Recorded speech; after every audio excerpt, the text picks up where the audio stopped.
God, I feel fucking good. Your second win's ready to roll? Yeah, like, So you're not dragging ass as much as you thought you would this morning or today? No, like, it was weird. Like, I really thought my body was just gonna be, like, painful. Because, like, there's, like, that... I'm not going to be in pain. I'm going to be pain. Yeah, like, how there's, like, that good sore, and you're like, all right, I definitely tell I could do something, but, like, I feel good, like, I thought it was just gonna be that, oh, God, why did I do this to myself? Like, oh, Jesus Christ, like, bullshit all day. But actually, like, I've actually been more energized today. But, like, my body was most certainly exhausted. Like, it was physically, like, if there was, like, a power bar next to me, it was like, yo, dude, we used all that shit up. Like, you need to recover. So, I mean, after I talked to you that little bit this morning, I, like, knocked out. Like, someone probably could have just walked straight through my house with, like, unless Tyson barked, I would have had no fucking clue. When was the last time you actually ran a full game of soccer in your life? Oh, Jesus Christ, dude. Like, 15 years ago? Right? Yeah, like... And back then, you couldn't have pulled me out of a game, man. I had no problem going, sup? Switch this shit up, man. Fuck that, I'm done. I need a break. Well, everybody, Corey broke his ass playing soccer yesterday, but not too bad. So that's good. We'll let him listen to all what we just talked about. I'll just leave that in because that's a good conversation. Yeah, you might as well, man. I had a good time, dude. It was fun. Like, everybody on my... Trying to get back out there, get excited, energized, and play some soccer as a 30-year-old. Yeah, man. In your 30s. Everybody on my team was cool. Like, not gonna lie, there's some pretty good-looking girls on the other team we were playing against because it's co-ed. Mm-hmm. And, but we were playing, man, and there was one young lady in the middle, dude. And her and I were going for the same ball. And I knew she was going to get to it first. And it was bouncing slightly. So, like, I put my foot up a little bit thinking I was going to tap it over hers. Right? Mm-hmm.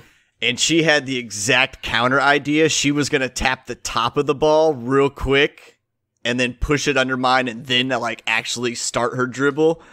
And, man, dude, she smoked me hard. Like, I came flying in thinking I had it, and I was like, oh, dude, I'm about to just pop it over her foot real quick. And this wasn't even like, oh, it's a girl, like, I'm sizing this up. This was just like, I've been waiting for a moment like this, man, not expecting to get countered like that.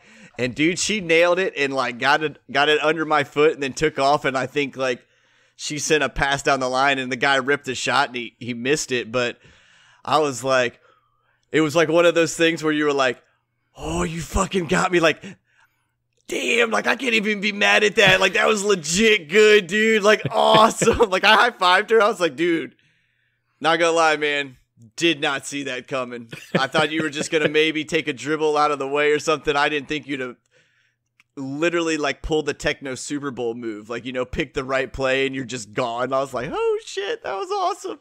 I was so happy to be out there, man. Like, I didn't even care. I think we lost like 3-1. I was like, whatever, man, this is fun as shit. You got juked and, like, cheered her on. You're like, way to go. Yeah, dude, because like, that's just how I am now. Like, when I see good shit, like me and this guy were, like, talking down the field and stuff, and like, we were laughing, and then all of a sudden the ball came our way and we were both like, oh shit. Like, we got to play. Like, that's how it is. Like, this is, like, I guess you would say, like, the most bottom tier of, like, adult leagues. Like, it's co-ed, and it's, like, strictly for fun and stuff like that. But luckily, like, most of the people have had some semblance of soccer.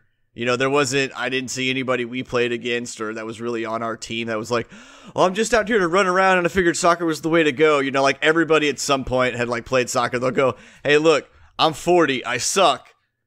But I know how to pass the ball. You're like, honestly, at this point, that's all I can really ask for, man. Like, I know you don't need to be running around all the time, but if you can just make the simple pass, like, within a foot range of me, I'll get to it. No big deal. We're all right.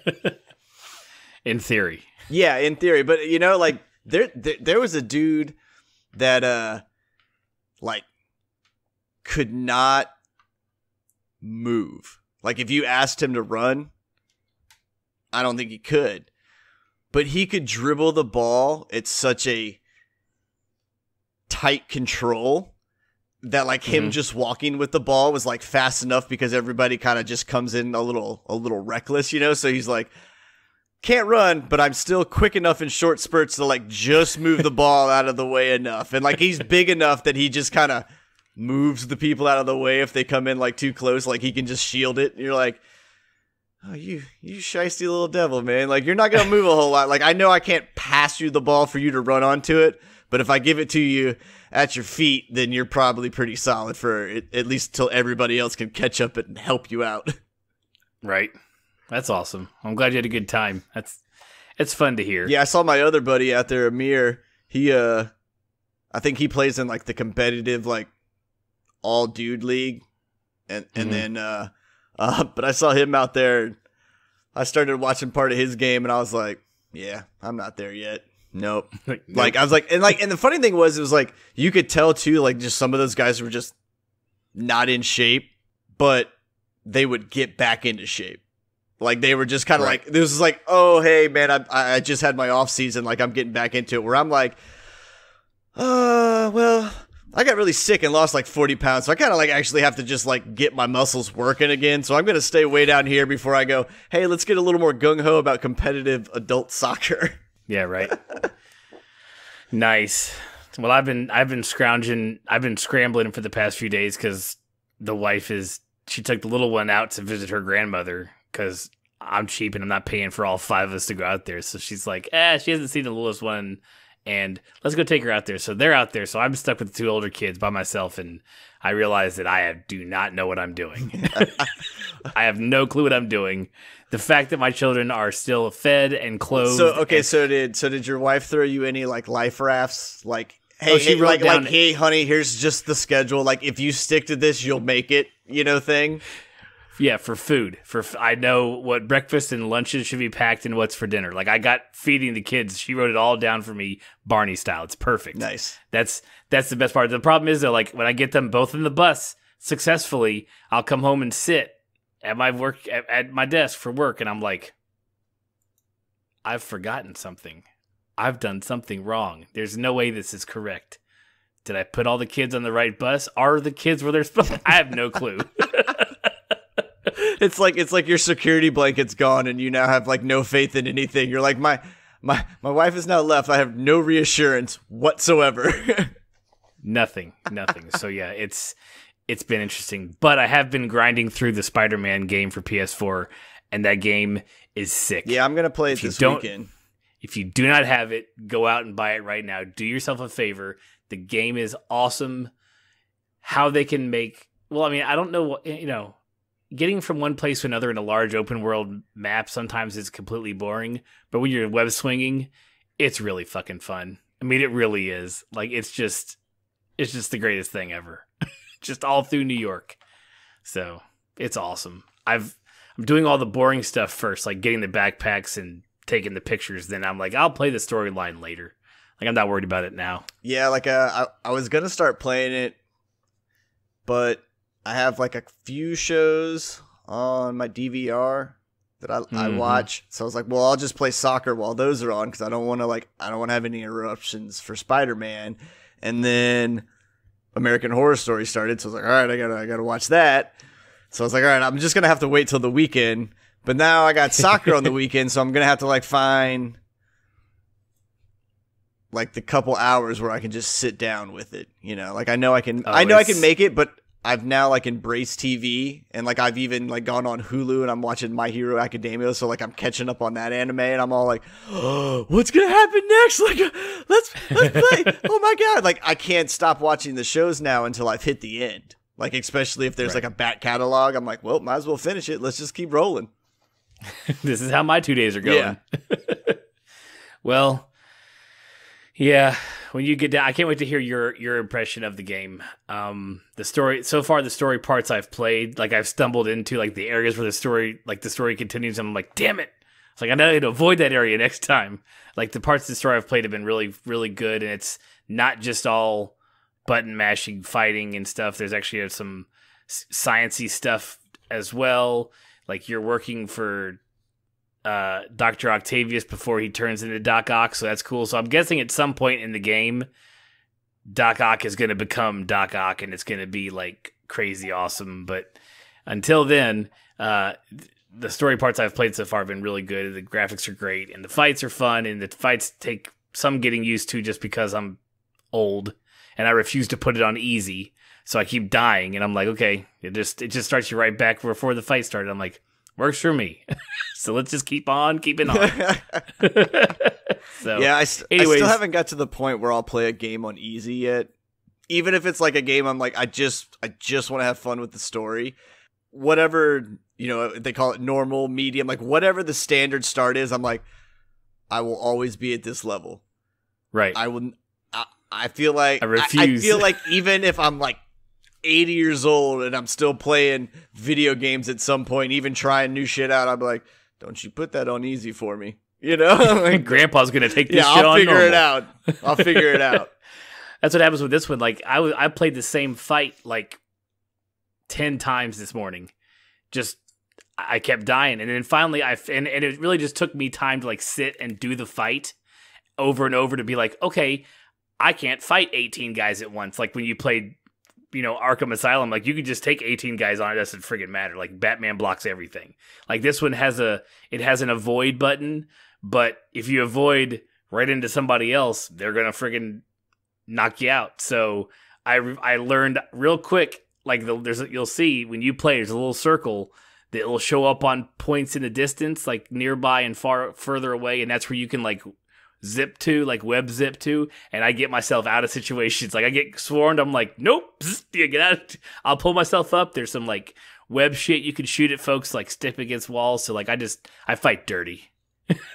Yeah, I mean, I even remember doing that in the Batman series games, just going wherever unless it was some area where it wasn't possible. Like underground or something like that. But I would always make sure I could just, shoot the bat claw up and zip out of the way and get the hell out of the way, man. Yeah, that's exactly what I figured. So I figured it out and I beat it, and I was like, sweet. So I got to do all those now. Like all the little fights that are just like little locations. I'll do all those next. And then by that time, hopefully I've leveled up everything big enough that like whoever I run into storyline wise, it's like piece of cake, enjoy the story. Yeah, there you go. I mean? Yeah. Build your guy up before you go to the main events. So, hey, if you're still listening and wondering what are they talking about, who are we listening to, this is the Two Dads Review podcast.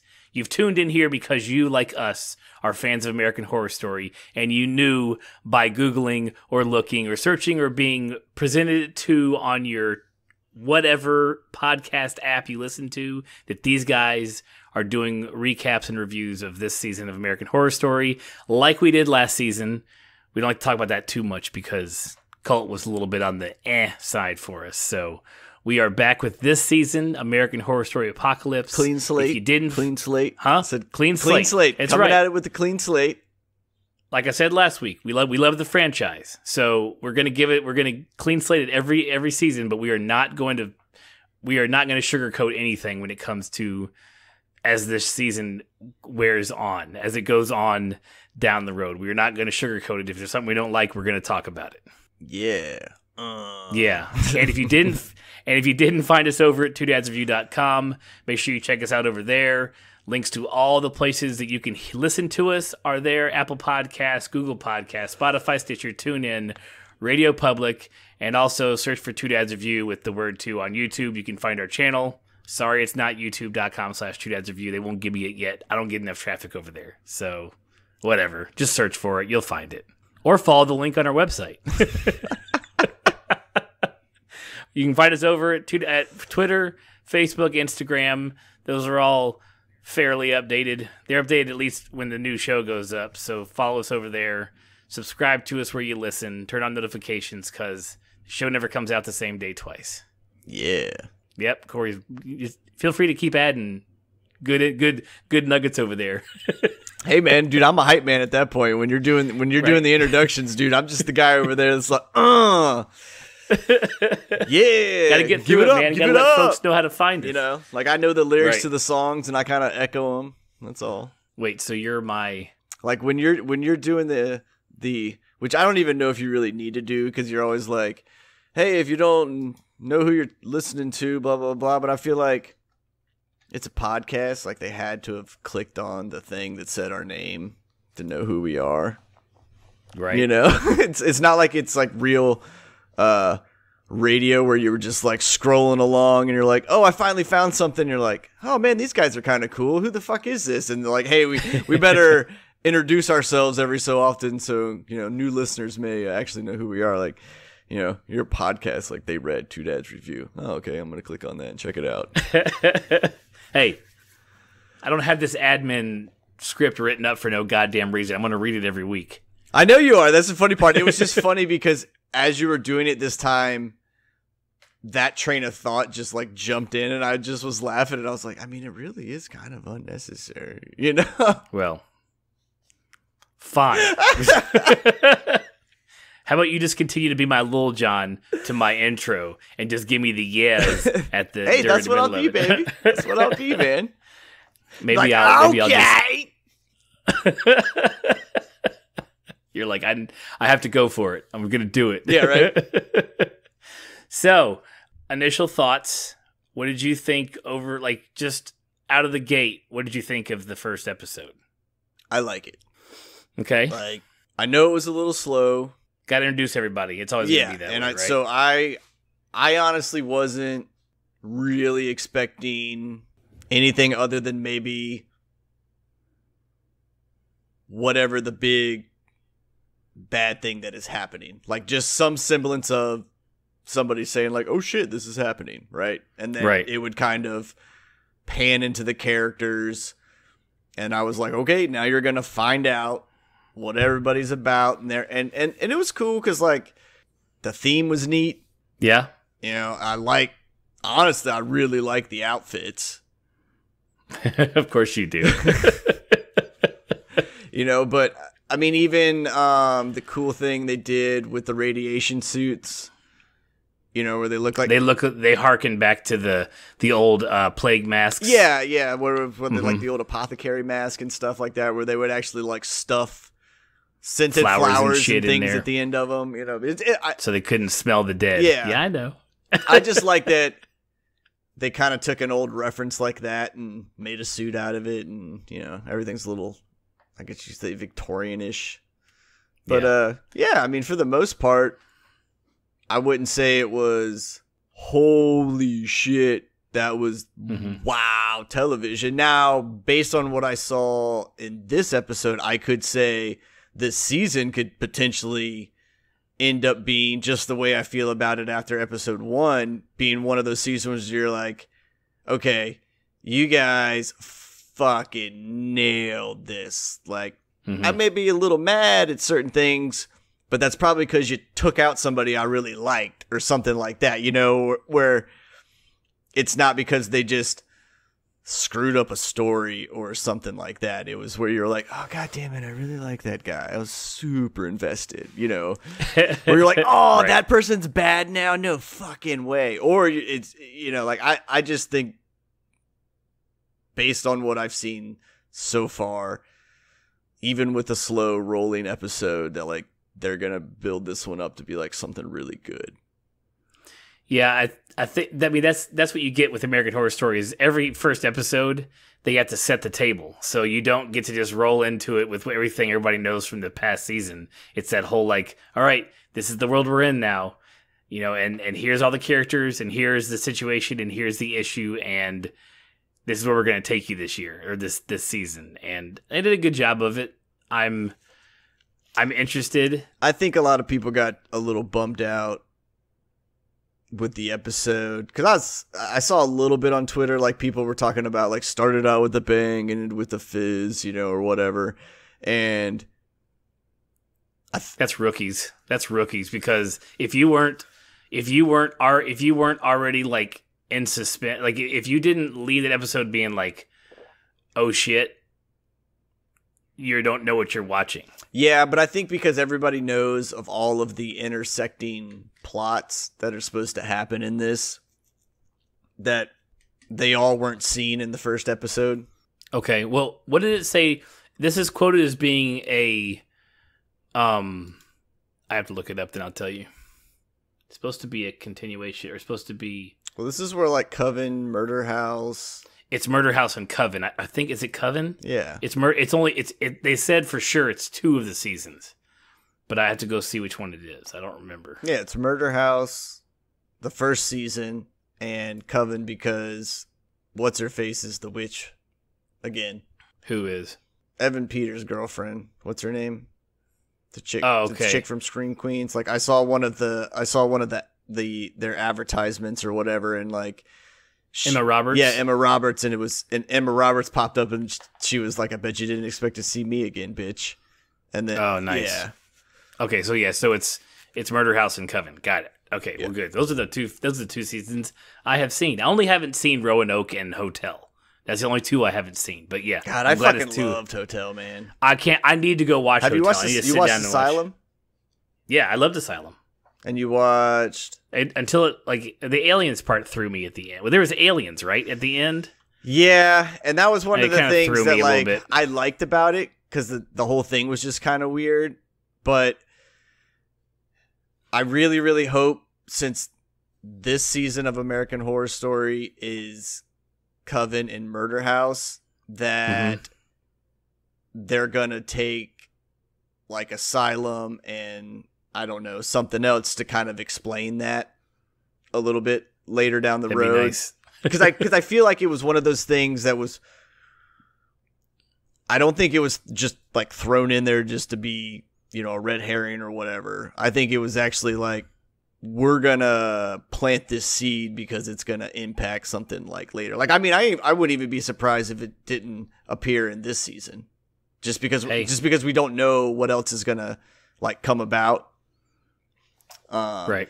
But yeah, like, I loved Asylum. And you watched Freak Show? Yeah.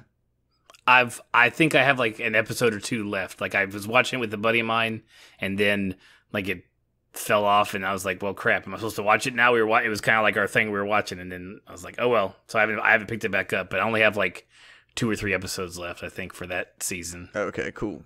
And from what I hear from some folks, it's kind of like, it's one of those seasons, it's like, it's not their most hated season, it's not their most loved season, so I'm kind of like, I'll get back to it. You know what I mean? Yeah, that season's I mean, I think it was a good season, but I could also see how, like American Horror Story is one of those television shows that it has a mainstream audience. Like, your everyday people will watch it because of the actors and actresses that are in the show. But it's also really, really weird. Mm-hmm. So you'll get a very niche group of people who also watch it. Yeah. So when Freak Show came out, I think a lot of people were really, really pumped for the Freak Show aspect and like the kind of Carnival House vibe and that pin-up-y throwback era and stuff. And they didn't really do, I guess, enough with that, because that group, I heard, like, especially from my ex-wife, because she falls right into that group, that was like, I liked it, but the Freak Show thing wasn't the Freak Show thing I thought it was gonna be, you know, kind of like, right. They kind of almost was like, oh, we're just on this is a set, you know. They never really did a whole lot with it. Right. I hear you. Yeah, so I have to get back to that one, but yeah, I want to watch Hotel really bad. I know Hotel's after Freak Show, right? Couldn't tell you. I think Hotel was actually before Freak Show. No, really? Yeah, I think so. I don't know. Anyways, but yeah, so it's this season. I am looking forward to it. I like where it's going. No, you were right. It does seem. Am I right? Yeah, it goes Murder House, Asylum, Coven, Freak Show, Hotel, Roanoke, Cult, and Apocalypse. Nice. Yeah, so I need to watch those 2 and then whatever's left on Freak Show. I'm caught up. Maybe I should do that while we're doing this review, because I really don't.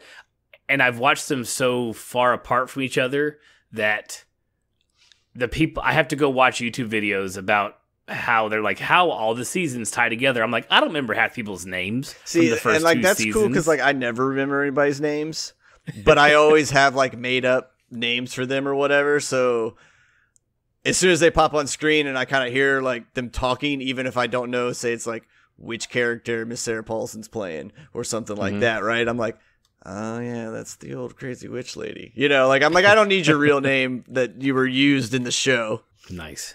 Yeah. Yeah, but half time they go into like this last name and that last name, and I'm like, well, you guys called that lady by her first name the whole time, so I have no clue what her last name is, but I'm glad it all ties together. Thank you very much. Yeah. So yeah. Anyways, let's go into the recap of the show. I did pretty good on my notes. It's only 2 pages long for an hour episode, which is pretty good. I was very impressed. Do you have any gripes? I don't have any gripes this week. Look My at wife you, look isn't at you. here. Whoa. Look at you, man. My wife isn't here. I'm the happiest guy in the world. No, that's not. No, my one gripe is that my wife is not here because I cannot do this alone. I literally, when I am done, when I close the door on the 2 kids for bed, I am sweating.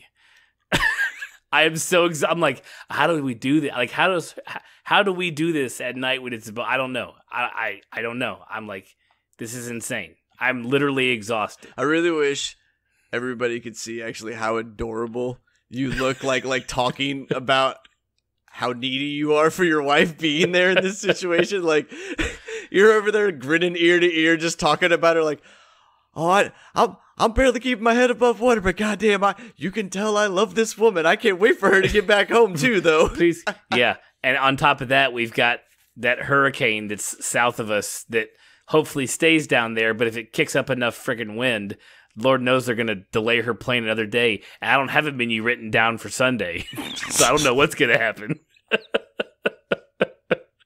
She only wrote my menu through the day she gets back. I don't know what's going to happen after that. Well, that's when you just repeat a day. Taco Tuesday on Sunday. Yeah, there you go, man.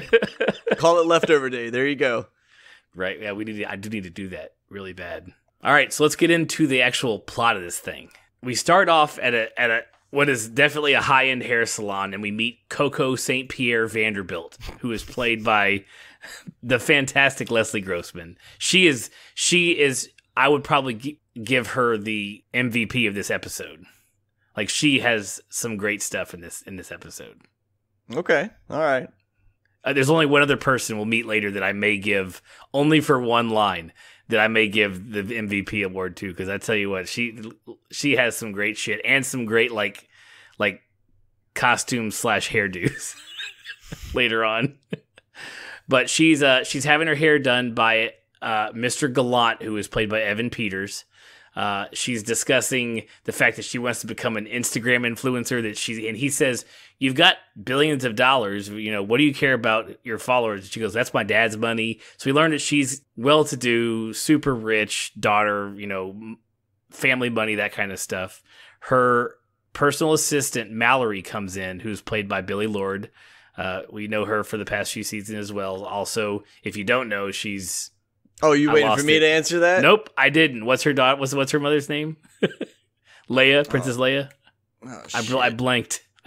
Yeah, I don't even know why you brought Carrie this Fisher. Up. Carrie Fisher. Because now I was so about to say it, and then you're like, "No, I just blanked." Then I went, "Oh fuck, I blanked too." Shit, what was it? She's Carrie Fisher's daughter. If anybody doesn't know, which you should know, where have you been? And so she I like that she gives her this, it's like standard Instagram fare. Like, here, drink this juice. We'll post it. You'll get 10,000 likes. And she drinks it and, you know, spits it out practically and says it tastes like shit. And then as this is happening, there starts to be some sort of commotion outside. And Mallory's first thing is "Oh, are the Kardashians filming out there? Because we're in Hollywood." Yeah. And then you get everybody's phones buzzing and the emergency alert siren. You got the emergency alert system, the Amber Alerts on your phone, which probably be the most relevant thing any one of us has actually got on our phone, right? Except for the people in Hawaii, because they actually reference that in the show. Exactly. So they get the ballistic missiles have been fired text from whoever sends that out, NORAD or friggin' DC, who knows. And like you said, Coco's like, wait, this is, it's probably just like the thing in Hawaii. We'll get a text a minute later saying it was a mistake. But then as she's talking, her dad FaceTimes her, and they're in, I think he said Hong Kong, maybe? Yeah, he said they were in Hong Kong, and he said there's no time for them. Yeah, he's like, you have they can keep you safe. And he's like, there's a plane waiting for you at Santa Monica Airport. Just get there. And, he tells her the whole, be happy, Daddy. We love you. Like, her mom and her brother are both there with them, and they all kind of cram in on the phone to say bye to her. And then they look, you see them like look off past the phone, and then there's just like, it just goes out. So it's kind of reminiscent of the scene like in Starship Troopers, where he's talking to his dad like as the bombs hit there. He's like, what? His mom's like, why is it so dark outside? And then like the bombs hit wherever they were living. Oh yeah, when the bugs threw those massive asteroids or whatever. Yeah. So luckily Mallory, who's like smart, like fast on her feet, like she's like, we have to get out of here. So she snatches her and they head out and they take off. And I don't know if we saw a vehicle pull up, but I thought she may have just driven away. But no, there's a vehicle that pulls up because there's like actually a little cutscene. Because, like, after, they listen to the phone call and everything goes out and they're kind of like, it, like, cuts back out to the street again real quick. And that's when you see that SUV, like, pull in, like, right in front of it. So it was like, okay. Oh, there's the car. Dad's not lying. Because she was like, what the hell? I don't believe him, blah, blah, blah, blah. Yeah. Right. And, of course, Evan, Mr. Gallant overhears the phone call as well. So that comes into play here in a minute. Yes. But so Coco and her and Mallory take off. Then you have some office building, and we meet Brock, who is Billy Eichner's character, and he gets called. Coco calls him, so they're a couple. Which is I think I even tweeted about it. I like that they put them as a couple just for shits and giggles, like in this season, because they were the best thing about last season of Cult. Yeah, plus I feel like those two, and I don't know for certain, but I feel like they're like super awesome friends in real life. Like they just have that kind of personality that clicks no matter what they're doing. So the writers and directors and everybody, at American Horror Story probably recognizes that, and they're like, we need to make sure these guys interact as much as possible, but that's not like insanely overboard, because everything they do together, like the way they talk, like it either feels genuine or it's good jokes or like you just appreciate their dynamic. You're like, I like that. Yeah. What did you think of the news? So he's in the lobby of his office building. What did you think of the newscaster? My first thought was, is that Purd from Parks and Recreation? Because he's the news reporter. And then once I kind of like just realized it wasn't him, because I honestly heard his voice at first and I thought it was him. I was like, holy shit, they got that guy to like be the news reporter on AHS. Like, that's kind of awesome. That's a big crazy jump too, from like a comedy show to this. But then he started talking, and then I really started paying attention, and I was like, yeah, that doesn't make me feel good. Like, I almost want to just go pick my kids up right now. Right. I was like, fuck it. They can have a half day. But then I went, well, then I can't finish the show. So no, they're going to stay in school. Like, how dare you make me watch this during the day? Yeah. When my kids aren't around to hug, damn it.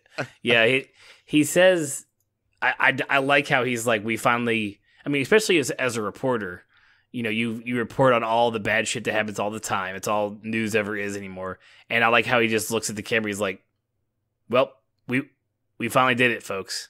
Like, we did it. He's like, I'm not even going to make it home. If my family's watching and my kids are watching, Daddy loves you or whatever. But like, we did it. We ended the world. We see, as a global community. Did you take? Okay, you took it that way. Like, when I first heard him say we did it, I took that as like that guy was one of like whatever the sleeper cell things are, like, and even though he was the reporter, like that's how I first heard it. And like, and I know, you know, he ended up talking to his family and stuff like that or whatever, but I still, part of me is like, you did what? What did you do? What do you know? Like, you're not giving me all of the details. We as humanity finally did it. I Ended get that, our own but when I race. first heard it, just knowing, like, just me thinking how American Horror Story already makes me go, yeah, there was something to that. All right. Like, it will now just stay in the back of my head, and I'm hoping that some point down this season I can go, ha, told you. Maybe. We do love our theories on this show, and most of them never come true. Not at all. So she just tells him to get there, like get to the airport. There's a plane waiting for us. Do whatever you can do. So he's on his way out. So then we switch to a massive mansion, giant vaulted ceilings that's just gaudy as hell, with an old woman sitting there who is Evie Gallant, played by none other than Joan Collins. Has Joan Collins ever been on American Horror Story before? Or is this her first time? I think this is her first time. I love that she's on this. And she is also like, she's like runner-up VIP because she's marvelous in this episode as well. Yeah, her character's fucking spot on, man. like for just... She's going to be great. Somebody that's been on Mount High for so long. Like, I love that she just... I'm here still. I don't give a fuck. I mean, our introduction to her, she's like griping at her waits at her help that she burnt the champagne again, which I didn't even know was a thing. But apparently if you leave it in the fridge too long, it burns it. But anyways, and her help's like packing up and like leaving, and she's like, I pay you for a full 10-hour day. Yeah, that's and she's hilarious. like, I'm going to be with my family. Like, it's the end of the world. So that she runs off, and as her help runs off, her grandson, we find, Mr. Gallant, comes in. And I'm only saying Mr. Gallant because we don't know his first name yet. That's what they say on IMDb. It just says Mr. Gallant. I don't know his first name. So, sorry. I'm not being all sort of like weird with that. That's just all I know of his name. But it's her grandson. He calls her Nana, and he's like, "We got to go. We got to get out of here." And he's like, "There's bombs coming." Oh, and I love how he makes the comment of like, "I called you." Mm-hmm. And then she just kind of goes off into this like little monologue about like when, when your grandfather ran MGM, like he never answered the phone. If they wanted to come, they had to come see him, blah, blah, blah. Like, I was like, that's so great. I was like, this chick is just totally like here, but doesn't give a fuck. Like, detached from the world. Yeah. And so you could tell there that her money was all made, like their fortune is all made from like old Hollywood money. Mm-hmm. And even Coco even mentions the fact that he's a self-made guy too, because he came from money. She mentioned that when she was talking about her old Instagram thing at the very beginning. Oh yeah, when she was talking about how she needs to make money and then like her own money, yeah. Yeah, and then that's where you kind of get a hint too that he's rich, but he's also made a name for himself as well. So it's not like she is. Like, she's just daddy or mommy's money. Whoever's, or maybe mommy and daddy's money. But, like, she hasn't done anything herself. Like, she's famous for being rich. Right, yeah. Right. Like the other dig where Evie was like, it's probably fake news. Let me call Donald. Oh, yeah, Did you hear her say that shit? I was like, ooh, man, we're still going a little bit political. I was like, you guys aren't done from last season. I was like, go with it. I'll bet you there'll be shit like that throughout this season.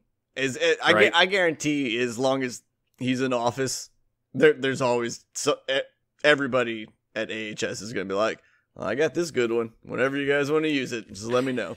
Right. Here you go. So back in the car we're with Coco and Mallory back in the car, head to the airport. Mallory's trying to reach her parents. She immediately is like, I want to go home, to be with them. And Coco's like, why? Like, just my family's dead. Just take my brother's ticket. She's like, I can't do anything without you. Yeah, I did like that, how she did like the offhanded compliment. Right. Right? Like she doesn't know how to really be nice to people, because this was totally a self-sustaining thing. It was, Yeah. I'm going to say you're really my best friend, but also, like, you know, like, they're all going to die. You know that. Your best bet is to stay with me. Plus, I don't know how to do anything. I need you to still do everything for me. Like, it's just a funny guilt trip. Yeah. And so she agrees to stay. And as they're getting through traffic to the airport, like, someone falls and lands on the windshield. So people are, and I like how Mallory's kind of like our narrator. She's like, oh, people are committing suicide to avoid, you know, the bomb or whatever. So people are like jumping off of buildings and shit. Yeah, so because you saw the one hit the hood of the SUV, and then, like, there was another guy that went splat on the sidewalk not too far from it, as, like, the camera was just panning around, kind of showing. Oh, I didn't even see that one. Yeah, so, like, right after the Nice. dude hits the windshield, the camera kind of pans to, like, I think it shoots through the passenger window to kind of show you, like, what the shit's going on real quick, and there's another body that hits, like, right after it and just smacks on the sidewalk. I'm going to go back and watch that again for a third time. Yeah, and that's when, and I think, like, right after that, it's when she's like, why the hell are we still sitting here? You know, or whatever she says, like, get fucking moving. Right. So they get to the airport finally, and moments after they arrive, Nana and Mr. Gallant arrive. Evie and the hairdresser arrive as well, and she's like, what are you doing here? He's like, there's 2 more friggin' spots. Like, we're going with you. I heard the conversation. I'm not staying here. And so they all start getting on the plane. And I love that, like, her driver gets her on the plane. Gets her like towards the plane. And then she's calling Brock, who is stuck in traffic. And he's like, I'll run and get to you. And because he's like, I got to get out of here. Yeah, he's like, I'll be there in 10 minutes. And she's like, just get here. And that's when you realize that everybody else at the airport is like, there's a plane. I'm fucking getting on this thing.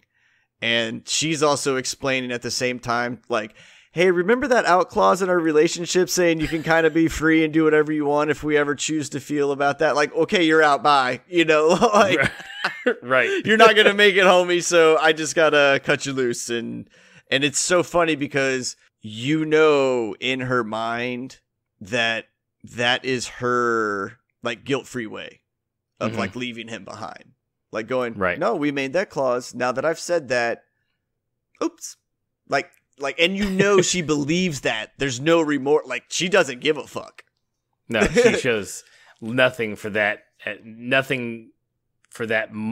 Much more. Yeah, there's a little bit at the very end. And, like, even, yeah, I was gonna say, and, like, even if she does, it's probably just like, you know who I miss, and, like, says 1 or 2 things, and then it's like, okay, back at it. Right. So you were saying a minute ago. So airport workers are, like, coming to take the plane because they know that they've probably grounded everything else or who knows what, but they're coming to get the plane. And the guy who drove them gets them on the plane and just starts shooting people. Just starts shooting him. And yeah, dude, I don't off. understand why that guy just, like, didn't get on the plane himself. Right? Like, how, I mean, I know there's suicide bombers. So, I mean, obviously people can get really devoted into something. But I want to know, like, what was his shiny little prize? Right? Well, maybe true. I mean, you know it's coming, so you might as well have gotten on the plane with him. Yeah, or, like, was his reward of, hey, you're paid to guard these people so much that, you know, your family is going to go to Outpost 2 or something like that? Or was this guy just, like, brainwashed from, like, the get-go? Right? Because that dude was putting bullets into people and, like, get on the plane, blah, blah, blah, blah. And I'm just going, you have none that I know of connection to these people.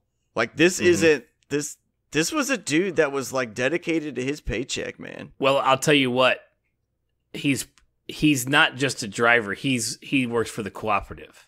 That's why he is. So he probably is brainwashed and knew he was going to die. I know he was a co-op dude, but yeah, it was just funny seeing that happen in the thing because as just a regular Joe, you go, why are you doing that?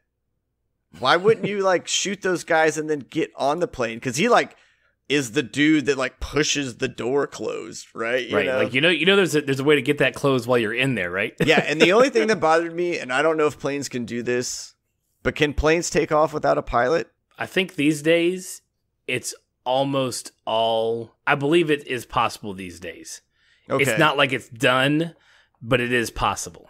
Especially if you got all the money in the world. Well, yeah, I'm pretty sure that there was some, but like that was the one thing that kind of threw me off. I was like, I mean, you paid for the driver, dude. Like you just didn't have already have a pilot in the plane, kind of thing.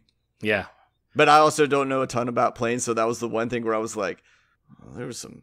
I mean, I guess we got driving cars, and all right, maybe I guess they could do that. Like it was like it bothered me. I was like, I didn't know how to process it. I was like, why am I so hung up on this?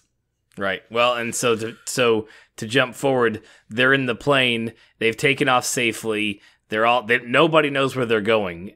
Coco doesn't know anything about it, and of course, nobody else in the plane knows. So Mallory goes to ask the cockpit, and of course, there's no pilots, and and Nana Evie's like, no stewardesses. I was like, you're great. You're so golden. You're the greatest character so far in this show. Yeah, she's one of those people that like deep down is terrible, but you're like, I'm gonna keep you around because everything you say is just fucking gold. Mm-hmm. Like even if it's just completely inappropriate. Right. Even if you're like old racist, like World War II racist, like that's fine. We'll let those slide as we go. Yeah, dude. Like I remember, like my nanny. Like, my great-grandmother, like, would always say, like, the colored girl. My grandmother's the same way. And I'm like, you can't say that. Well, now, in right? her nurse... Yeah, I mean, my great-grandma, I think she was, like, 87 or some shit. And her nurse was black. And I asked the nurse one time, I was like, does that bother you? And she was like, no. One, she doesn't mean it in a bad way. And two, she's like, she's 87. Like, what? She ain't changing, like, you're almost just like, yeah, you're right. You're right. She's not. Ever. Like, this lady like doesn't mean harm, but she also has zero filter. Zero. And it's gonna be. I hope she makes it a long way in this season, dude. She has to. Like she's the survivors who she is, right? Like she is secretly the one that you want to watch out for. Yeah, but yeah. So bomb goes off. They're in the plane. The plane. You see the flash. The plane is shook. The autopilot corrects itself, and they all kind of go to the one side and like watch the mushroom cloud. Yeah, and you see like the reflection in the eyes. Mm-hmm.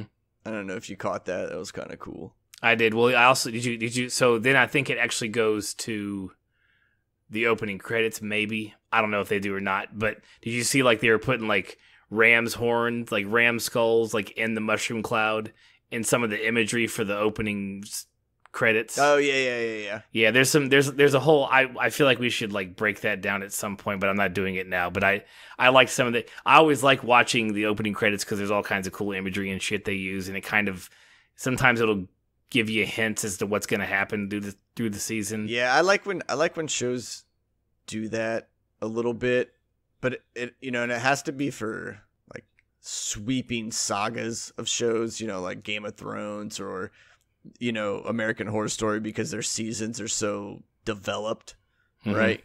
Like not any show could do that. Right. I do want to, since we're talking about the ram's horns and other things possibly demonic, I want to know, well, I have to ask you a question. So I want to test how old you actually are. So the fourth episode is titled, Could It Be Satan? Like that's what it's titled. Do you know what that's a reference to? At least that line? No. Does Dana Carvey ring a bell? Mm-hmm. The church lady skit he used to always do. Oh yeah. Yeah. Okay, so like I'm sure that's just fun play on words, but I have not seen that referenced in like a decade, and it's great. And I'm like I'm gonna go look up old church lady stuff. So okay, so we left off what the bomb went off, opening credits probably. And then we come back and they give us a shot of a like suburban home, and it says 40 minutes before the bomb, and we're like, oh, okay, great. So start back, and you meet Timothy Campbell, who is played by somebody who I think is new to the cast. I'm not sure if has he been on episodes before? Do you recognize him? I don't. Kyle Allen is his name. But sometimes they'll bring in guys that were like just cutscene people from earlier shows and episodes. So maybe he's been on before, but I don't recognize him as a main character. Nope, he has. From what I can tell here, he hasn't. So he's new to the cast. His name is in the show is Timothy Campbell.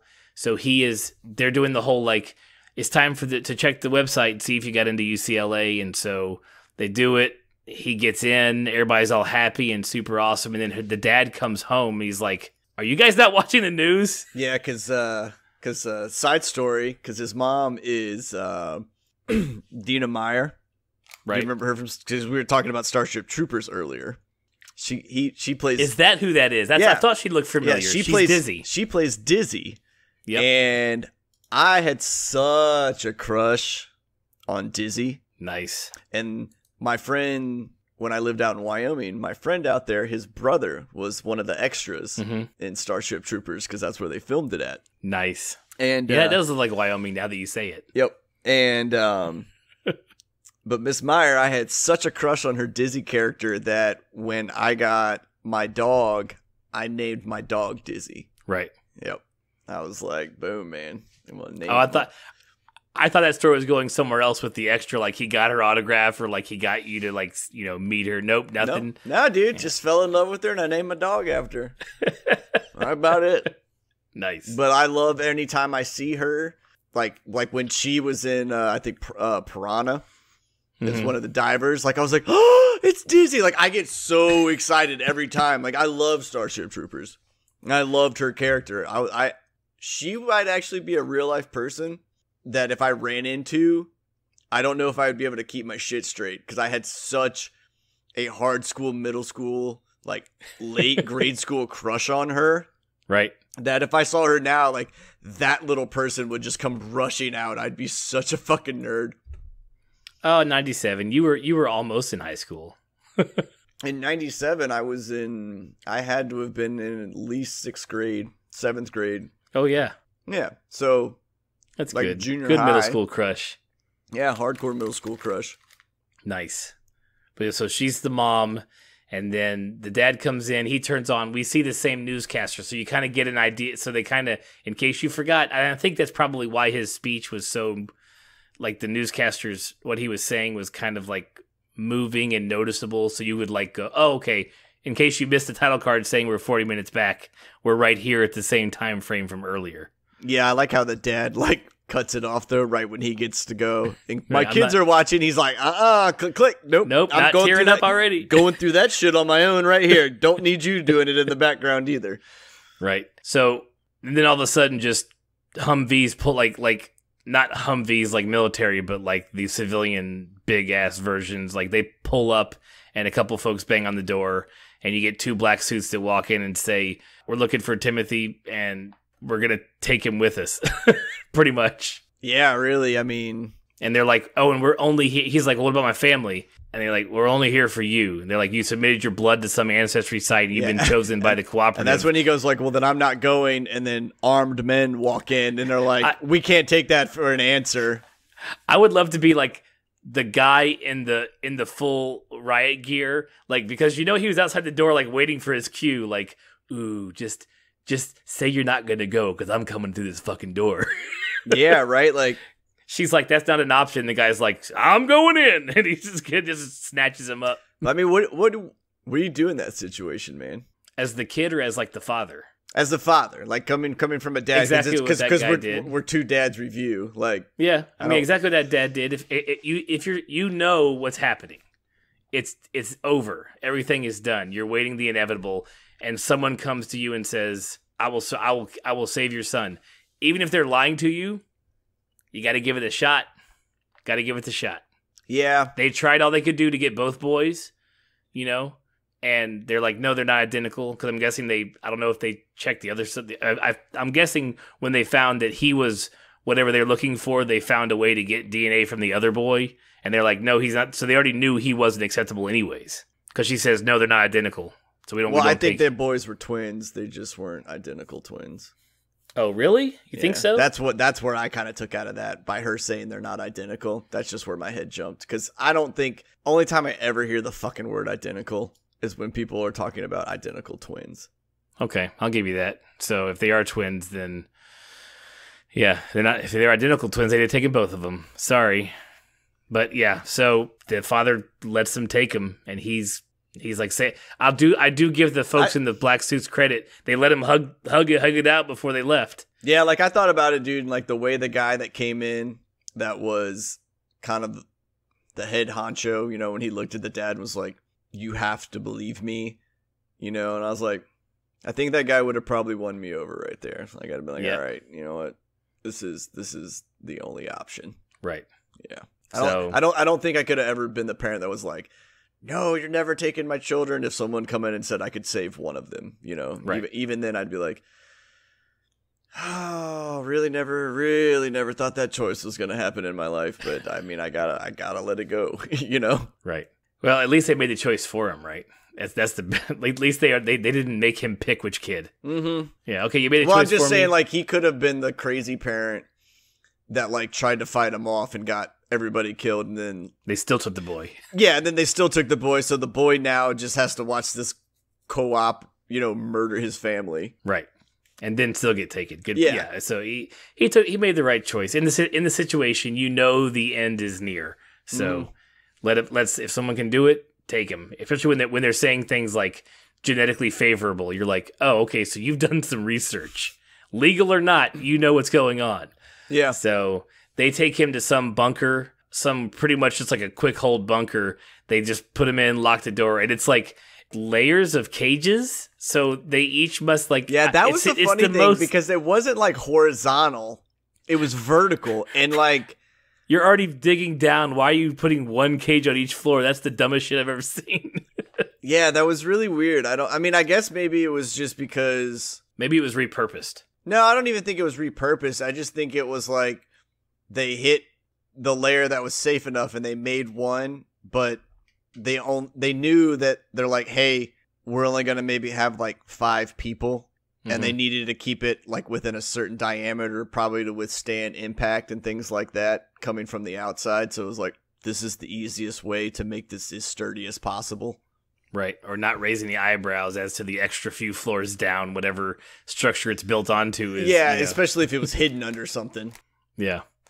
So they lock him in there. He's starting to lose it. And then we meet Emily. She's the one in the cage above him. They talk it out. They picked her up from jail, but they had found her from somewhere as well. She was protesting at her college or whatever. Well, that guy said they probably got her DNA from the doctor, or, you know, going to jail and probably getting her mouth swabbed or something like that. Yep. So as they're talking, and as they're talking, the bomb goes off, the room shakes. You know, he kind of breaks down, and I really thought that girl was about to lay on the floor and be like, "Hey, look at me, look at me, look at me. We're okay, we're okay." Mm-hmm. You know, kind of thing. And it was like, nah, she just straight up laid down and was like, I'm gonna go to sleep, I guess. Yep. Yeah. This sucks. Yeah. Yeah, but it's good, you know, hey, it's a good way. Their friendship and other stuff is forged very early. Like, you kind of went through something together, so it's kind of hard not for them to end up together as they do later on in the episode. Yeah. Anyways, 2 weeks later, so they're being driven somewhere, and we're told that there are 10 outposts for long-term habitation so they're being driven in like a armored wagon of some sort, I'm guessing radiation proof. And the 2 folks that picked him, the 2 people in the suits who picked them up from his house, are in the thing explaining all this. So we know there's 10 outposts. They throw them a couple of hazmat suits, and they just drop them at a gate. They're just like, put these on, get out, and then just drive away. Yeah, right? It was like, all right, hey, mom and dad, just drop me off at the gate, drive away, I'll ring the doorbell. Like, I don't want you here. Like, yeah. I mean, it was really, that part of the drive was really just to explain to all of us watching that there are, so you know there's 10. That's all you know, because you learn later on that very soon after that there aren't 10 anymore. So they're greeted at the gate by a very tall figure, and what you were saying was kind of like the apothecary mask style, plague mask, looking like it's pretty much a hazmat suit as well, but a lot cooler looking. Yeah, I like how they have a theme. Mm-hmm. Like, yeah, we're going goth 1800s, but modern technology or modern protection. mm-hmm. Yeah, but I mean, it kind of makes sense because once they get inside, they kind of do that quick little breakdown. I mean, we're about to talk about it, so I'll probably just shut up and let you narrate the next piece. All right. Well, they walk in. They follow the figure in.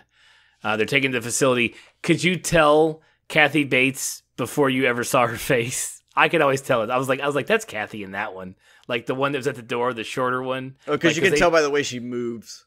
Yeah, she moves like you can pick her movements out of any crowd. Yeah, and I'm not comparing Kathy Bates to Danny DeVito, but Danny DeVito has a very specific movement to his body. You could dress him up as anything, but if his arms were still moving, you would almost instantly be able to tell it's him. The way she did her hand motion, you're like, that's Kathy Bates. Yep, that's exactly what do it on. There it is, the right hand there. motion. Yeah, you just know. What's really cool and doesn't help is that the original person that met her, that's her counterpart. Sometimes, she's 6'8". Oh, is that how tall she is? I mean, I knew she was tall, but I did not realize she was 6'8". Her name is Erica Irvin, and she's professionally known as Amazon Eve. Awesome. Yeah. Then she probably was the tall lady. She is the Guinness Book. Well, she's the Guinness Book World Records as the tallest model in 2011. And you're asking if she's a tall lady in what? Freak Show, then, because they like to recycle cast members. I wonder if that's her. Curtain Call. Yep, that's her.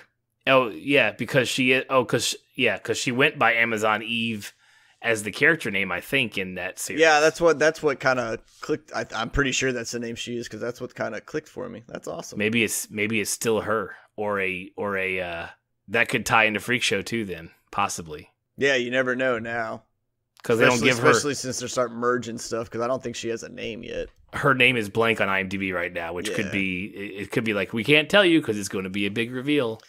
Yeah, but I don't know. I mean, because I feel like. Wasn't Freak Show in the 40s? It was. Maybe there's aliens. Bingo. There's your alien type. Yeah, whatever. They're creative. If they want her there with that same name, they'll find a way to make it happen. Yep. All right, so they're all decontaminated. They're all undressed, and as they're getting out of they're all getting out of their hazmat suits, and you see a figure in the dark approaching. She has a cane, and we are introduced to Wilhelmina Venable, which is Sarah Paulson's character, and she welcomes them to Outpost 3. So we know where they are of the 10. They're Outpost 3. Big deal.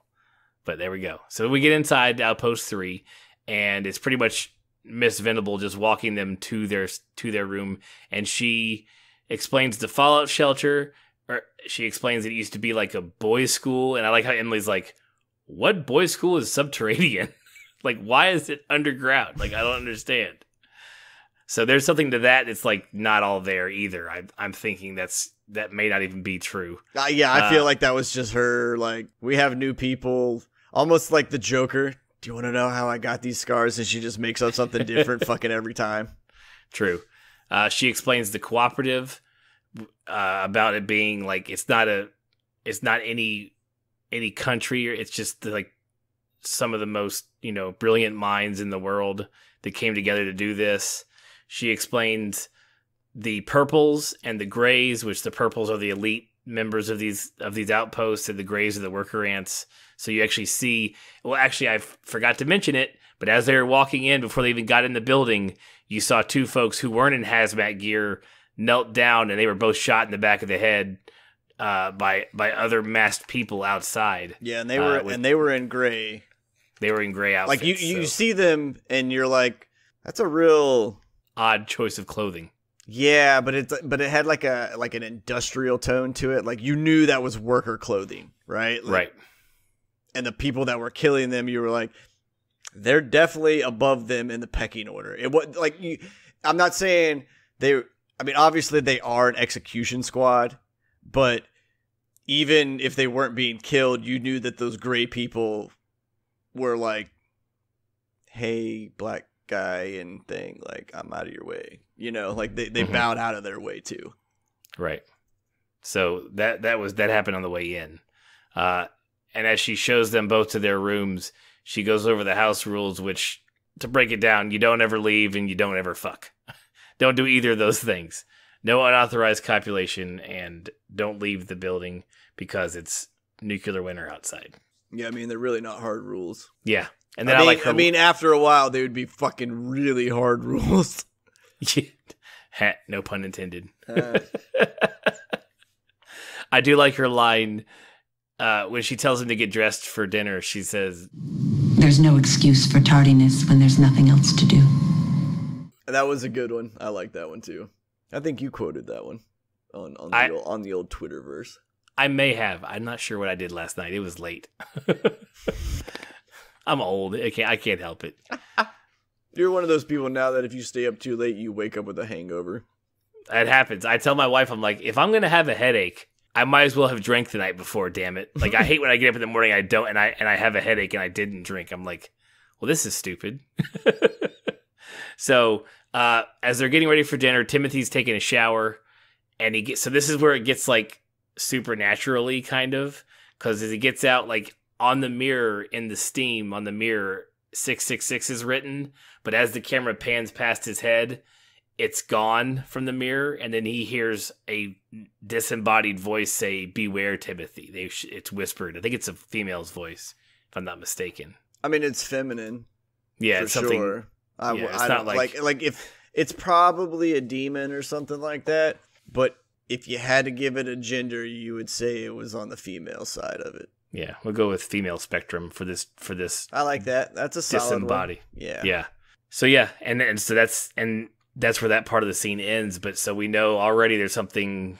We're not just going to be watching people break down in an underground bunker. It's not going to be that kind of horror, or at least not all the way. It's good. There's something else going on here too, as well. Because there's nothing else. I don't think anything else from now until the end of this episode is supernatural. Nothing else weird like this happens. I'm trying to think now. Not supernatural. I don't think so. Yeah, nothing happens. I'll tell you what. Nothing else happens that you couldn't equate to the radiation. Okay. You know what I'm saying? Yeah. Like, I have a hint. I have a theory, or I have just a possible idea, which may be stupid, that I'll talk about at the very end. Just because of the way a certain character looks, I'm like, So, anyways, the next thing is the music room and the dinner scene. So you've got the two of them, Emily and Tim, get dressed in their, like you were saying earlier, it's like a gothic style, like full. She's got a full dress, frills, everything. He's got a suit on with, and it's all like... It's like a very Victorian era. Victorian looking outfits. Yeah. Yes, exactly. And of course they're purple. They go into the music room / library / whatever it is. And we see the four from the airplane are there already. So they made it safely. And then you also meet another couple, Andre and Stu. So that's all of everybody who's there. I could have swore there was somebody else. Honestly, that's what I was thinking about. I was doing the characters in my head. Well, you've got Coco. Yeah. Well, you've got... Maybe I'm just thinking because, like, Kathy Bates was unmasked and now she's kind of actually a face. Yeah, we don't even... You know what I'm saying? Yeah, we don't even see her yet. We haven't. Yeah, that's seen probably Kathy what Bates I'm thinking about. Okay, yeah, my fault. Sorry. No, that's fine. Oh, there is another face. We're getting ready to get to it. There, the character's name is Dinah Stevens. God damn it! There we go. Okay. Adina Porter's character, Adina Porter from past seasons of American Horror Story and also True Blood, and she's amazing in True Blood. If you have not seen her, yep. She plays Tara's mom, and she is horrible and awesome. Yeah, horrible person in the show. Fantastic actress. Absolutely. So, in fact, to the point where so the character that she's playing in this show, her character is a TV star or a kind of a washed up TV star. Tim actually mentions that his mother used to watch her shows in the afternoon and would like say that she could beat Oprah any day of the week. But she didn't, because she said she was replaced by some telenovela. So she does not have a show anymore. And then as they finish like kind of getting to know each other, Miss Venable arrives. Now Kathy Bates comes with her unmasked. So they all show up Kathy to announce Bates dinner. looks cool as shit too. She does. Like Kathy Bates looks she looks sweet, man. Yeah, and so right now I think Miss Venable and Kathy Bates' character is Miriam Mead is her character's name. Oh shit. I fucked that up. God damn it. Venable arrives to announce dinner. They all go to dinner, where they then like are served their gelatinous cube of sustenance. Oh yeah, we kind of jumped a little bit. Yeah, and then Coco like freaks out. Like it's been 2 weeks. She's just hungry. She's so tired of the hunger. And that's when Miss Venable arrives to the dinner table with Miss Mead in tow, and she proceeds and Miss Well, that's Venable, because Coco's like is not just chirping about at the food. Crowd. She like turns it over onto Sarah Paulson's character and like just start kind of quickly berates her like she was just talking to, one of her handmaids or, fucking obviously some house kind of help, and she catches a backhand like I don't think she would have popped up as quickly as she did if that was if that backhand happened in real life. Yeah, right. Damn. That looked like it fucking hurt. A patented Sarah Paulson backhand. She does them so well. Yeah. And actually, before you mentioned it a minute ago, the way she was snapping off at her when they were all meeting in the music room. Mallory is a gray. She's like, did you talk to Miss Venable yet to get her to not be a gray anymore? Yeah. And Coco's like, I don't talk to her. She freaks me out. Well, that's what she was like, because it's not fair that those two are purples. And what did she say? She goes, Evan Peters' character, she goes, well, he said he wouldn't touch my hair if he was a gray. And so that just goes to show how vain she is. She was like, okay, then he's a purple. If I need someone to fix my hair. And also we did mention in the music room, they're playing a song, and I didn't recognize the song. I know the name of it from the trivia here, but I'd never heard it before. It is Calling Occupants of Interplanetary Craft. Cool. I don't know what to do with that. That's a weird ass name for a song. I know, right? But I did like, there's a part where they're explaining some stuff and asking about the outside, because these two folks are kind of new to the group, and what they're saying and the lyrics of the music kind of go together. And it was blatantly, they were talking when there was just music, and they were stopped talking when there was vocals. All right, and so put it together for me then. What was happening? I don't know. I don't remember. It was something about, Tim was saying that there's nothing left, and then in the song they were talking about, I forget, like something about. So you can't go into the cool conspiracy theory thing like that and then not give me the deets. Okay, hold on. Fine. I'll Google it through the magic of podcasting. You don't have to Google it. I'm just saying, just take it out. No. Not bring it out, or just be better prepared. Now I'm gonna shut your fucking mouth. Here's the lyrics right here. Let's see. I think the line that happened was, "Our Earth may never survive," was what was sung in between when they were talking about the fact that nothing is left outside. Gotcha. That's cool. It's like hammering home the right point she's making.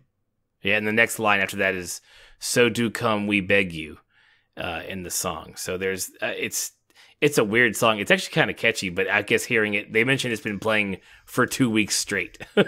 So yeah, that's it's the only song they have. It's all they play, exactly. So back to dinner. They talk about, so Miss Venable sits down to dinner as well.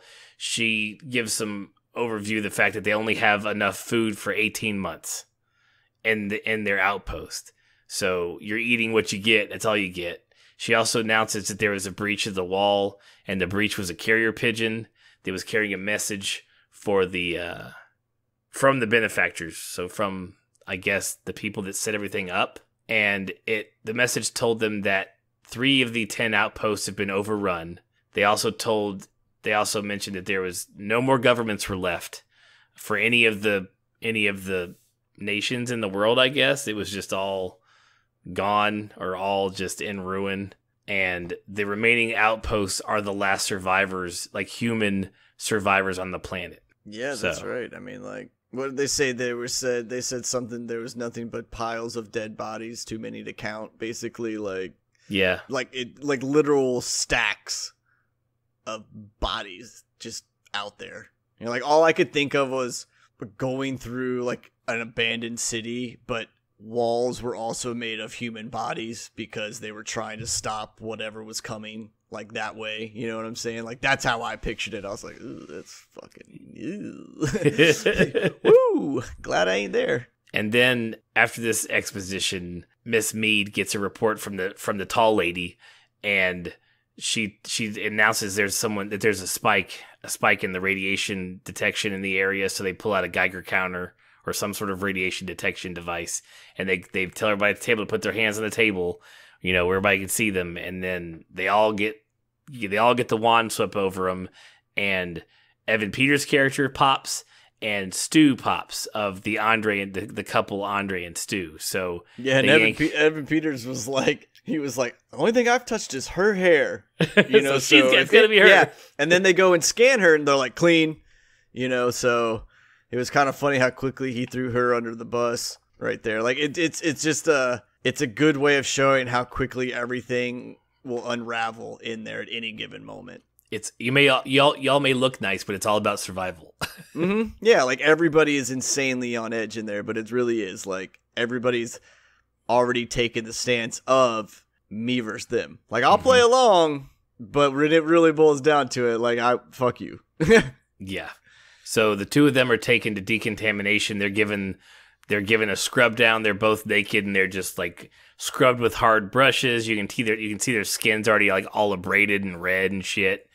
And they're spraying them down.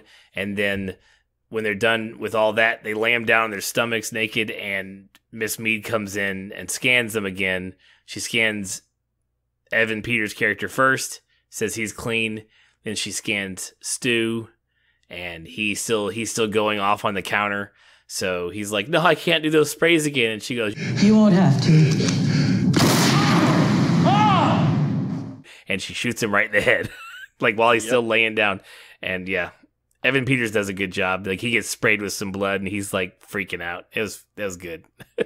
Yeah, I wish they would have had like the scene go on just a little bit longer, where they showed him like being drug out or something like that as the door closed on the body or whatever. Because I was like, is he still in there when the door shut? You know. But I just thought it would have been cooler if I had any kind of.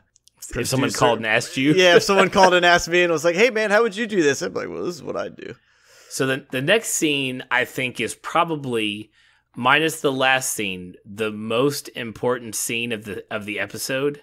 Oh, do you now? I do, because you have Miss Venable and Miss Mead in one of their rooms. It's private. It's not in the open.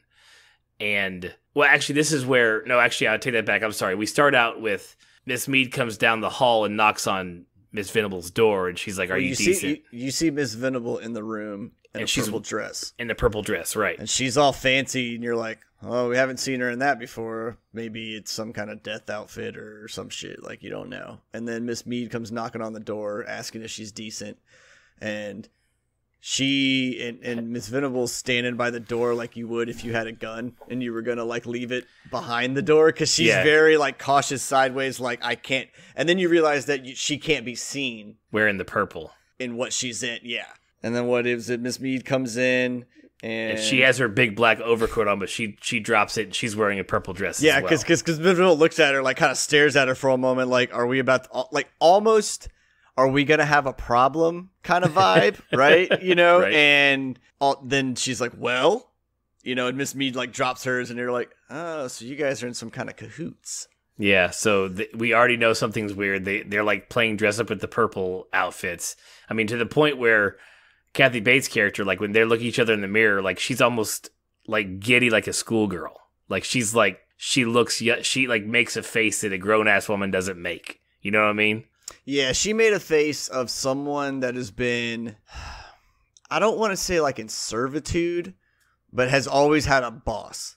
Right. With and she's always been someone, and like she even I think explains that military's always been in my family, death's in my family, whatever, like, but she's always taken orders and done the command. And this was like, you could tell was her like first rule breaking of any kind almost.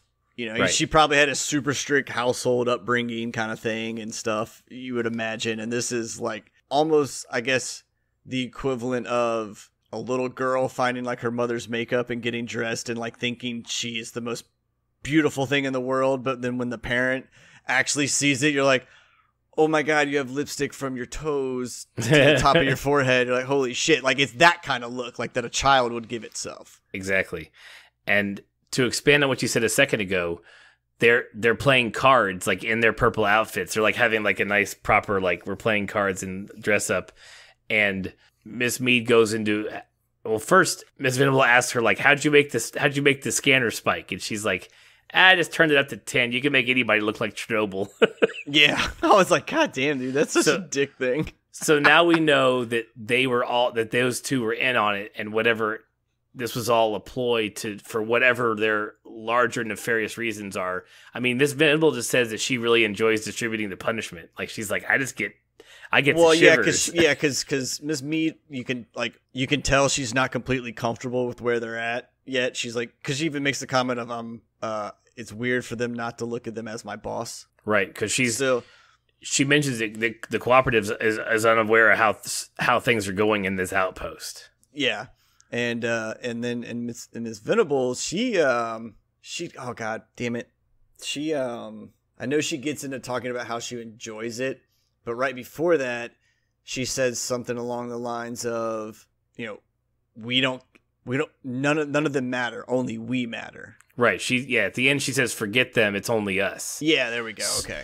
So what that's leading us to believe is that whoever was supposed to run the Outpost 3 didn't make it there. Like for the bomb, like they were like Coco's parents or whatever, like they just weren't going to make it back in time. So these two should not be in charge. They are not purples.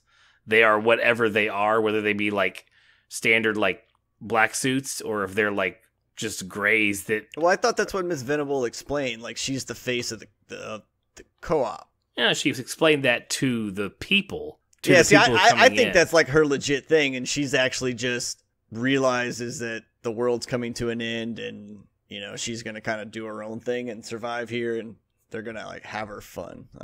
I don't think they were like already there and then took over, like jumped up a peg or two, or killed the person that was coming and assumed the identity. Right. I just think this is two people who think they can get away with something, and it's just not gonna. Like, I mean, you can tell it's not gonna pan out well for him. It's just more of like, what amount of misery are we about to watch and witness with them? What are they willing to do to keep that spot on the top they're at right now? Yeah. But and also to what you said earlier, Miss Mead mentions that you said you think she grew up in a strict household. She says that she's military and her father killed. She's like killed more Viet Cong than he could count or something like that. Yeah. So he's a Vietnam vet, and she knows a chain of command, and she knows that they're jumping it. They're like, that's why she's so freaked out, because they've jumped. They're nowhere near where they should be in the chain of command right now. Yeah, see, and I think they're more like they've been with the cooperative for so long, but now that this worldwide cleansing, as she put it, has happened, that they think that they probably have done some quick maths, and they're like, not all the outposts are going to survive, not all these people, so, you and I can basically kind of do what we want, or be top dog within the cooperative now, like, if we're the only ones that survive and we're the ones that are running stuff, yada yada yada, kind of thing. I think. Right. Well, time will tell. Yeah. Got more episodes. Just shut the fuck up and watch. Quit guessing. After we'll one, figure it jackass. Out. That's right. Well, hey, you keep throwing them out there. One of them's got to be right. Yeah, dude. I'm gonna fucking throw darts at that board all day long. All right. So the next episode, or the next portion of the show is another. I don't know what I'm going for. It's another dinner. They're at dinner again. The next scene of the show is they're at dinner. So there's going to be a lot of dinner and a lot of in the parlor. Mm-hmm. Because that's really all there is to this place so far. Exactly. So they are at dinner. They're all discussing Stu's death, untimely demise, and Andre is pretty unconsolable. And then Venable and Mead arrive with a special treat, and they like reveal that they are like not having gelatinous squares for dinner, that it's actually like a soup, like it's it's bowls of soup, so and it smells great, and everybody's all excited about it. And I do a lot. Even before the food comes, though, like they kind of did a quick pan around of all the other players in the room, Mm-hmm. And you got what I assume was his boyfriend. Yep. Like you said, unconsolable. But then you had like other characters in the room who you could just see how detached they are, or just lack of empathy they have, because they're like, well, maybe he did do it. You don't know what everybody does, because he was like, we're with him. I was with him all the time. And he was like, well, those times you weren't. Maybe he was outside doing stuff. Like you could just see certain people just didn't really care. They're kind of like, well, it's one less dude. We get to eat longer now. Yeah, eat a little bit longer. So they're all served the bowls of soup. Chicken. Yeah.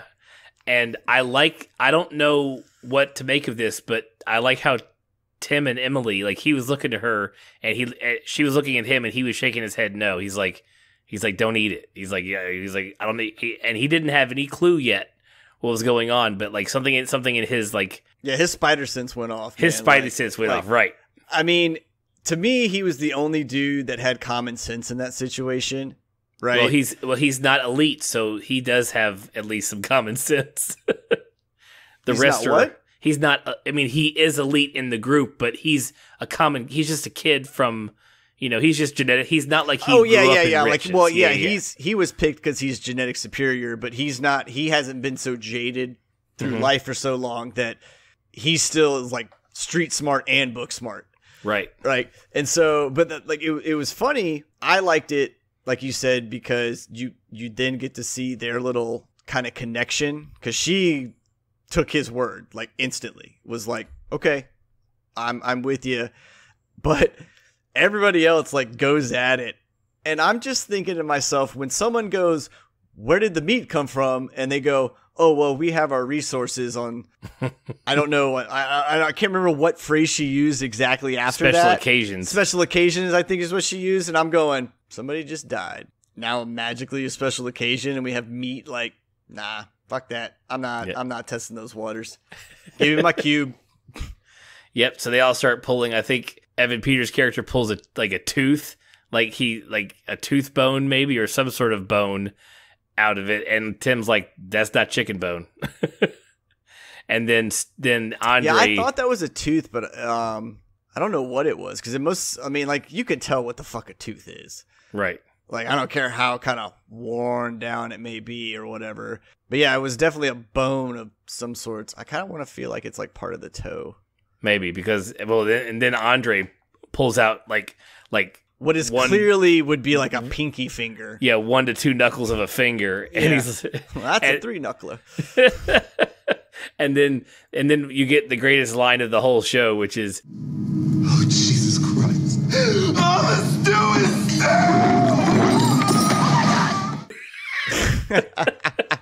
and Andre freaks out, and then well, on everybody top of that, starts spitting it out except for Grandma. She keeps eating it. Yeah, well, and Coco goes, Mallory, come here and stick your finger down my throat. Oh yeah. I love her. She's great. She's so fantastic. But even then, Miss Venerable's like, we have rules, and eating other humans is not one of them. And then everyone's kind of like, oh, okay. But some of them are still like, nah, fuck I'm not that. eating this. But like I said, man, Grandma, she didn't care. She even said it was delicious. She's like, it's full of fiber, and I'm gonna eat every drop. Uh-huh. So back in the cocktail library room, music room, they're all discussing if it was really stew in the stew. Andre is just beyond himself now. And then all of a sudden, the music that's been playing nonstop stops. And Emily recognizes it first, and then it's changed, and it's changed to The Morning After. I think also sung by the Carpenters. Am I wrong? I don't know about the Carpenters. The first catalog one that much. The first one was actually a Carpenters song, I believe. The Interplanetary Craft. Well, yeah, it's Carpenters for the calling occupants of Interplanetary Craft, which I know the Carpenters fairly well because it's one of my mom's favorite bands. I don't think I've ever heard that song before, the Interplanetary Craft one. But The Morning After, nope, Maureen McGovern. Never mind. Anyways, it's not the Carpenters. But it switches to that, and then Mr. Gallant's all like, oh, it's a sign from the cooperative, like everything's gonna be great, you know. And they all like start rejoicing, like, oh yeah, hallelujah, things are great. Because at first everyone was like, oh, it's a new song, and they're just excited about it being a new song. And then he starts singing, and then he instantly goes into like conspiracy theory mode, and it's like, it has to be a song, like a clue, you know, they're telling us something. They're gonna come save us. Yeah. And then you get a title card that says 18 months later, and the same fucking song is playing. Yep. And they all look dead. Just disheveled. Like, This is where Coco's hair is just a big puff around her head. yeah, dude, I thought that was funny. It's marvelous. She's just like, I don't even give a But shit. it makes you wonder, is it at the point now of where she doesn't care? Or is it just to the point where it's out of sheer boredom? So it's like, just do something weird with my hair so I see something different. Or like maybe someone talks about it. Like, holy shit. Right. And then you get like you get Timothy doing a voiceover as you're seeing like everybody going on about their stuff and like his relationship. Like you see some shots of him and Emily like sitting together, making out, you know, trying to be secretive about their relationship. He also talks about the fact that it is nuclear winter. It got even colder outside. Like there's nothing left. I think this might have been where you're talking about the pile of bodies, maybe. Just piles of bodies everywhere. Just No, you know. when they sent the courier pigeon note, they were Okay. talking. They like specifically say like just more corpses than you can count, like piled up. But yeah, he goes in and saying how like they kiss once a week. Like, Yeah, it's once a week. Not what they want, but it's enough to keep them from going insane. You know, a little alive inside, kind of thing. Yeah, even to the point like at dinner they're like holding hands under the table until Miss Venable comes in. Mm-hmm. And then she sits down and tells everybody, and we look at it, and they're all getting half a cube now to eat. So it means they've started rationing since they had 18 months of food available. They rationed, So now they're eating half a cube, and then Miss V says, "Hey, we're only doing 1 meal a day. We're cutting. This is your last breakfast. We're doing just 1 meal a day." And Mr. Gallant starts to lose it. The group starts to protest and starts going nuts. And then all of a sudden, what's her face is like, you don't know what you can handle until you're really tested, blah, blah, blah. Like, and then like Gallant's like, if you spout that fucking bullshit one more time, like I'll kill you myself. I'm strong enough to stab you with this fork still. Right. Yeah. The lady from TV. Yes. Adina Porter's character. Yeah. She's like, yeah, she gives some like motivational type speech. And then the perimeter siren goes off, shutting everybody up, and we see a carriage being drawn by some horses that have like gas masks on, like animal versions of what they wear anyways when they're outside. And you can tell when the carriage stops, like the horses have like lesions all over them and everything, so they're well exposed. I didn't notice the lesions and stuff at first, like when the horses were coming up, and I was like, oh man, where have they been keeping those things? I was like, those things are got to be so fucked up coming out in that, and then when you get up on them, like you can tell like those horses were just gross. I mean, they were just literally rotting away. Yep, pretty much. So the rider on the carriage gets off. He presents credentials, like Fed credentials, like the flip open wallet, and it says the cooperative identification document is what the title of his credentials say, and his name is Michael Langdon, and some other. I actually paused it and read everything, and it's all just like letters and fingerprints and signatures. I paused it too to see if there was anything like cool snuck in there or something like that. Like Vampire League, werewolves, or fucking I don't know, like something that would like drop a little more hint. But it was all boring government information. Yep, but I even looked like the signatures to see if it like looked like Trump's signature or something like you would recognize. You know what I'm saying? Damn. Man. Dedicated fucker, man. What, you got like a board in your room with like drawstring going back and forth to it everywhere. All of the conspiracy theories, all right here. It's aliens. So I do, and also I like this part where he immediately blows off Kathy Bates' character. He's like, "Take care of my horses." Like he could already tell that she wasn't high on the echelon. She was just a worker to him, anyways. Did you notice that? Yeah, but I feel like to me, Kathy Bates is that to anybody in purple. Like she's one of the black. Like, and the only reason she has like an inkling of power where she's at with these people is because they don't know the system. Mm-hmm. Like they know they're purples and they're special and there's grays that work for them, but they don't really know what like the blacks are. Well, that guy does. So anyone he probably seen like that would just be move, do my shit, carry on. But it was also like neat, I guess would be the way to describe it, because Kathy Bates' character the whole time had been saying like, it's weird for me not to think of them as my bosses, kind of borderline scared to do it. But then you get to see how quickly she falls back in line as soon as someone with a little more, I guess, authority comes in, because there was no even like kind of like head tilt of like, oh man, I haven't even been spoken to that like that in a long time, kind of thing. It was just like, oh shit, that's the guy that's always told me what to do. Better fucking do it. She snaps right to it. So Langdon is greeted by Miss Venable inside after he's been decontaminated. So they're in their normal garb. Now he's a Caucasian guy with long blonde hair, like it has like an ascot on.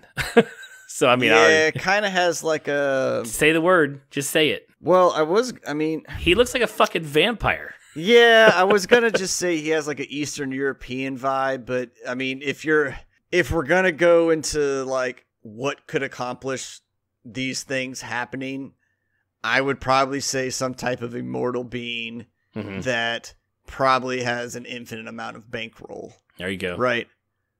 And then it makes you go, okay, were these people kept because the uber rich could buy a ticket. Right. Because they explained that fund this.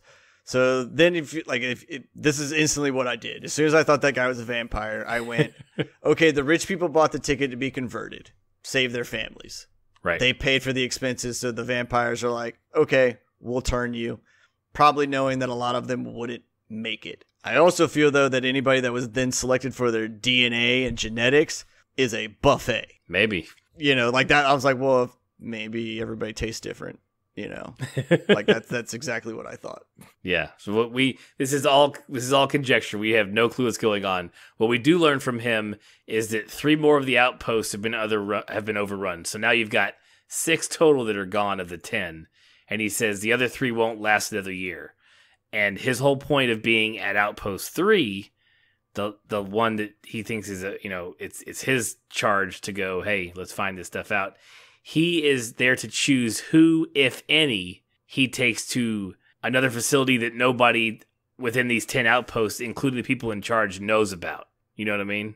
Which is also because he says there's basically one remaining stronghold that is impenetrable. It's not one of those 10. It's something completely different. But he was saying that after he told her that they were getting ran down, he was basically like, oh, by the way, here's the ace up the sleeve. Like, we have a super stronghold, and he's there to pick the best of the best. Exactly. Yeah. And also, during this scene, we flash back and forth to Kathy Bates tending to his horses, which by tend to his horses, she takes him to a cliff and shoots him in the head, and then lets him fall down the cliff. Yes. And something we don't see drags the horse into the tree line, and then you hear... With relative ease. Very relative ease. Yeah, because I think a lot of people like underestimate how big horses really are. Mm-hmm. Right? You know, like they're one of those animals that you see, and it's either in pictures or something. But the first time you like actually get up on one that's not a miniature horse, you're like, fuck, this is a large animal. I mean, they're like 300 pounds, 500 pounds. Like they're not tiny, you know? Right. Like I'm just saying something like that shouldn't have been a drug the way it was drugged. An into easy the woods. drag. Yeah. And then accompanied by breaking / munching, tearing sounds. So whoever it is eating it or something. Yeah, because Miss Venerable, you know, like made a comment at one of the dinners. I don't think it was at one of the dinners. I think it was like when she was talking to the new kids that got there, and like, or maybe it wasn't the dinner. What? Either way, where she was like, or you can take your chances on the outside, and like the pus monster or whatever the hell she called it, right. like pussy legion monsters or something. Yeah, yeah. So she's talking about, you know, radiation poisoning and what it does to people, which is pretty gruesome. So. And that's it. That's how episode 1 ends. I did like how it actually ended, because you see the horses being drug off, and then you pans back to Miss Venerable and the new dude, and he then says, you know, because she says something like, well, what'll happen to the rest of us? And he's like, you'll end up like my horses. And then you're just like, oh, that's not good. Like that guy knows what's out there. Nice. Yeah. So a lot of stuff set up, a lot of questions, which is how I expect the first episode to go. I got a lot of questions. I can't wait to see how the rest of the folks are introduced. Are they going to be introduced to the same house? We're going to follow 2 different storylines. Who knows? Probably all the same house, I hope. Because it'll just be, but then again, we're gonna need some new sets other than like dining room, music room, bedroom. You know what I mean? Yeah. Well, I mean, you know, we also have like all the other players, and I'm really kind of wondering, like, is it all gonna be in the same timeline, or like, is this gonna be one of those things where we're kind of watching in reverse slightly, where we're seeing where it's at now, and then like maybe we see the Coven piece and how they like played a part in all this, and then we see, you know, like the little kid and the get-go, or if this is just like, you know, if it's all going to merge or how it's going to go. But like the episode made you excited for the next one. Yep. Like you were like, okay, cool. I'm ready to go on this ride. And I think after last season, that's exactly what you needed for this season. Yeah. It kind of went like, back to its roots. Yeah. Like you didn't need a crazy, like, holy shit, did you see this moment? But you needed enough of like... good story? Well, yeah, good story. But even like... I know the story in the last season was rough. But even when you watch the episodes, like they didn't create a whole lot of questions for me. Mm-hmm. Like with this one, it made my mind like wander off and like take on a life of its own. And I think... with TV shows like American Horror Story, that is the best thing you can ask for.